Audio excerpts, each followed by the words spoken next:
এই যে তেল নেওয়ার জন্য আসলাম, এসে তো তেল পেলাম না, ঘুরে যাচ্ছি। অথচ খোলা বাজারে ফির মাঝে মধ্যে তেল পাচ্ছে, ওরা কিভাবে পাচ্ছে? এই বিষয়টা তো আমরা মানে মাথা খারাপ হয়ে যাচ্ছে, আমাদের তো গাড়ি ঘোড়া বন্ধ হয়ে গেল। আমরা তেলটা ঠিক মতো পেলে তো ভালো হবে, তবে প্রশাসনের নজরদারি থাকা দরকার।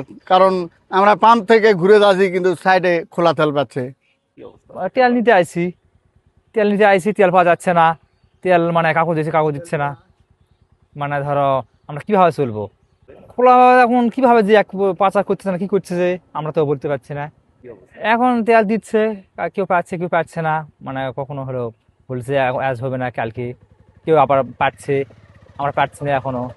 বসুন্ধরা ডায়াপেন্ট এখন আরো উন্নত। এই হট এয়ার থ্রো টপশিট দ্রুত শোষণ করে সোনামণিকে দেয় কোমল অনুভূতি। তেল নিতে আসছি, তেল নাই, মানে 3 দিন থেকে আজ তেল আসেনি। আজকে মাত্র গেল তেল আনতে। এখন আমরা তো তেল বেগর গাড়ি চালাতে পারতেছি না, বা কোনো জায়গায় যাইতে পারতেছি না, গাড়ি বাসায় পড়ে আছে। তারপরে তেলের সংকট, মানে পাচ্ছি না তেল, এই আর কি। বাজারে তেল পাওয়া যাচ্ছে কিন্তু দাম বেশি, 250 টাকা লিটার, 300 টাকা লিটার বিক্রি করতেছে ওখানে। এখন সেটা তো আমরা বলতে পারতেছি না। এখন পাম্প থেকে এখন তেল যদি তারা নিয়ে যায়, এরকম বিষয় আর কি। বর্তমান আমাদের এখন পেট্রোল অকটেন নেই, আমাদের এখন শুধু ডিজেল আছে। আমরা ডিজেল সফর করতেছি, বেচাকেনা করতেছি, 20 লিটার 10 লিটার বেচাকেনা করতেছি। যখন পেট্রোল অকটেন ঢুকবে আমরা ফির দিব। তেল পাওয়া যাচ্ছে না, আমরা কি করবো? তেলের বাজার কম দেয়, 2,000 দেয়, 3,000 দেয়। আপনার পেট্রোল অকটেন যদি 3,000 দেয় তো গাড়ি হয় 6,000। তো এখানে আমরা মেকআপ কিভাবে করবো? বিভিন্ন এলাকার গাড়ি এখানে আসে, তাদেরকেও দিতে হয়।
তেল পাচ্ছি না, কি এক যন্ত্রণা।